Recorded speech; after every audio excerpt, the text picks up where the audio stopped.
Qué horrible es ser una buena persona nada más porque crees que allá arriba hay un Dios que te va a castigar si eres malo. Qué horrible que tu bondad, tu generosidad y tu capacidad de hacer bien exista nada más porque eres un tonto convencido de que hace méritos para entrar a un paraíso. Porque solo quieres quedar bien con un ser que crees que te puede partir en dos con un rayo, en vez de hacerlo por convicción, porque deseas ser un buen tipo.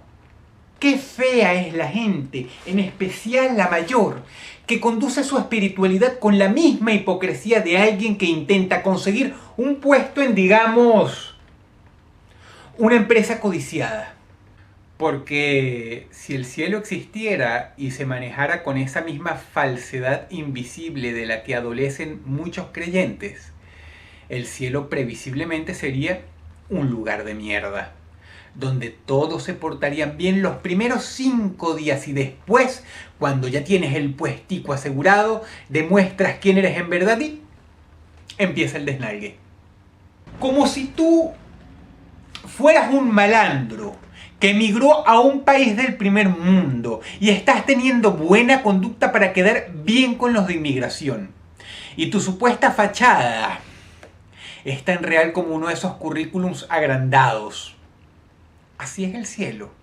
Insisto, qué miserable y trágico me resulta un creyente que sigue ciertas reglas de humanismo, bondad y bien porque espera algo a cambio, no porque le nace ser así, sino porque espera una recompensa.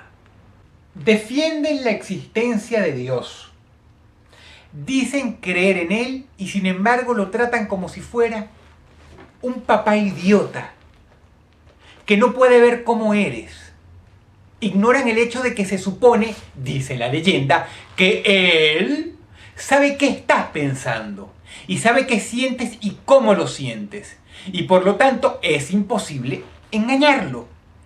Pero tal como dicta el defecto por excelencia del creyente arquetípico promedio, prefieren engañarse a sí mismos. Engañarse creyendo que hacer algo bueno por conveniencia es lo mismo que hacerlo porque te nace del corazón. ¿Alguna vez han visto a uno de esos asquerosos maleantes persignándose antes de llevar a cabo un asalto? A veces incluso un asesinato. Hay mucha gente ignorante que intenta ganarse el favor de Dios. O peor, que le pide que algo salga bien. Gracias a Dios que el equipo de mi hijo ganó. Entonces, Dios estaba en contra del equipo de los otros niños. Gracias a Dios que yo me quedé con el trabajo. Entonces Dios quería que los demás se quedaran sin trabajo, en especial si alguno probablemente lo merecía más que tú. ¡Ay! Gracias a Dios que mi casa no se cayó después del terremoto. Quiere decir que Dios tiene preferencia por ti, no por tu vecino. Quizá el vecino sea violador de niños y por eso su casa se cayó en el terremoto, mientras que otras no. Eliges creer en la idea más estúpida y absurda en vez de en lo lógico. Como por ejemplo, algunos ganan porque jugaron mejor simple y llanamente. Saliste bien de la operación porque el doctor fue un buen doctor, no porque Dios te quiso salvar a ti mientras que hay niños con tumores 2 pisos más abajo. ¿Por qué no escoges a un paciente de cáncer de hígado al que le diagnosticaron metástasis y te pones a rezar para que se salve, para que veas qué pasa al final? ¿Por qué no hacemos un experimento masivo? ¿Por qué no llamamos al Papa, al Ayatolá, a los rabinos y a los profetas locos que salen aullando por la radio haciendo milagros? ¿Por qué no imprimimos todas y cada una de las imágenes de todos los santos que existen y las ponemos alrededor de este enfermo de cáncer con metástasis? ¿Por qué no preparamos un enorme espacio con 10, 20, 30, 40, 50 millones de creyentes rezando el Padre Nuestro, cantando hosanas, clamando Alá Akbar y poniendo todas las fuerzas de esas 50 millones de cabezas juntas a pedir por la sanación de este sujeto, para que veas lo que indefectiblemente va a pasar al final? Se va a morir el tipo. Y no solamente se va a morir, sino que además él no va a sentir menos dolor que otro paciente adoleciendo la misma enfermedad en otro hospital al que nadie le reza. Ah, no. Pero al final, un chico que salió a pasear en la bicicleta se cayó, se fracturó una pierna, lo llevaron rapidito al hospital, lo sanaron, al mes puede caminar y gracias a Dios que está bien. O que se fracture el cráneo, o que se enferme de neumonía, o que le detecten a tiempo un cáncer de mama a la señora. O todas esas cosas que si te hubieran pasado hace 100 años, habrían firmado tu sentencia de muerte. Es la medicina la que te salvó, porque el cirujano te operó. Fueron 10 años de carrera universitaria la que te salvaron. Y si crees lo contrario, bien, cuando tengas un problema, ve a la iglesia y no al hospital. Pídele al cura que te opere y que éste a su vez le pida a Dios que dirija la mano que sostiene el bisturí, para que veas lo bien que vas a salir de eso. Yo sé que sentarme aquí y decirte que Dios no existe es difícil para ti. Puede que hasta chocante, pero vamos poco a poco. Por lo menos hoy día una gran parte de la población se ha desencantado con las religiones.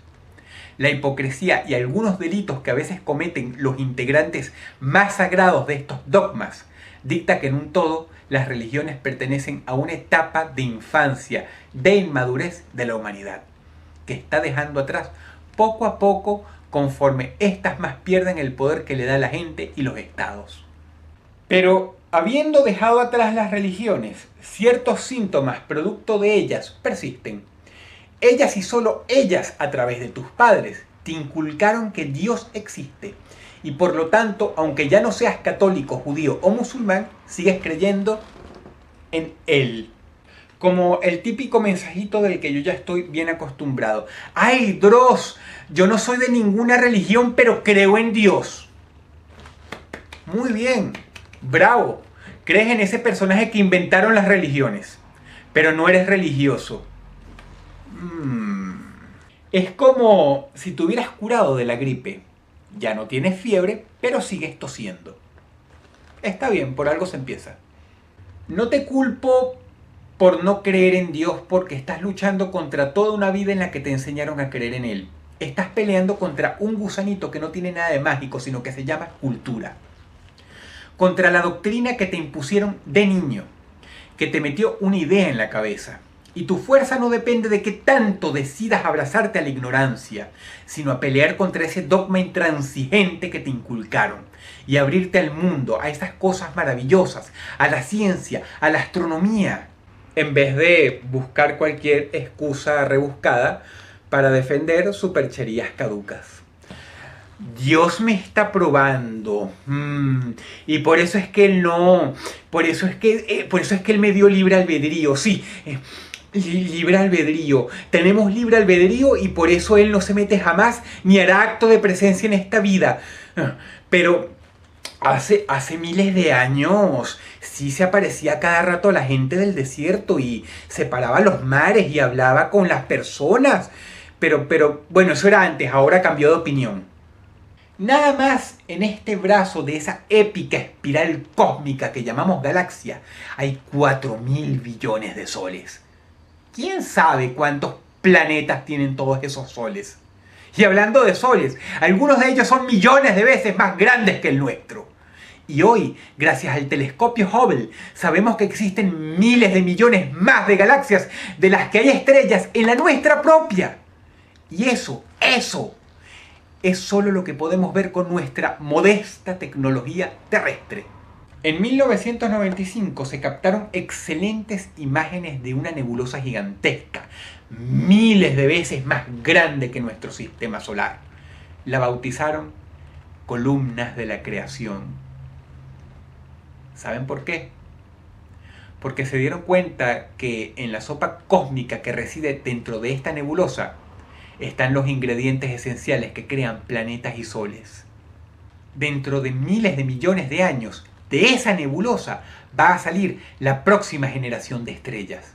De las estrellas y los planetas emergen las atmósferas, las reacciones químicas, los gases, los vapores, los hierros de los que finalmente descienden el carbón y los minerales. Y de ahí,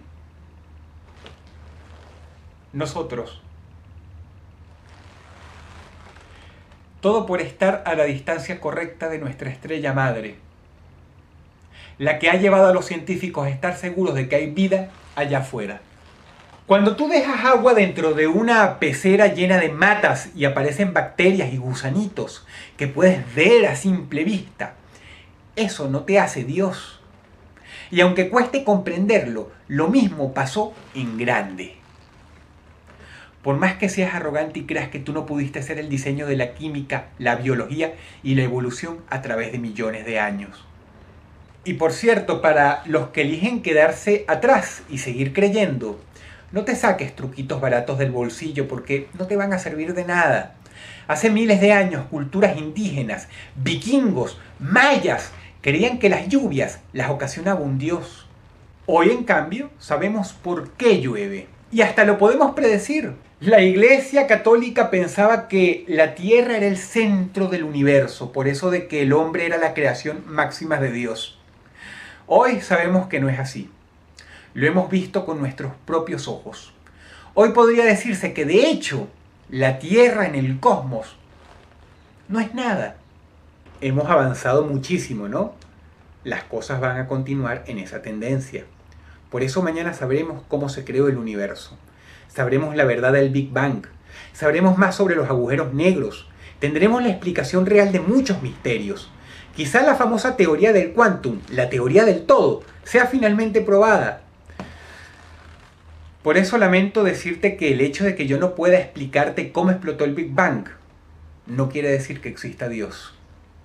Me apena mucho que tú pienses que hace 14.000 millones de años había un hombre de barba con una túnica blanca y un fósforo, que lo empezó todo.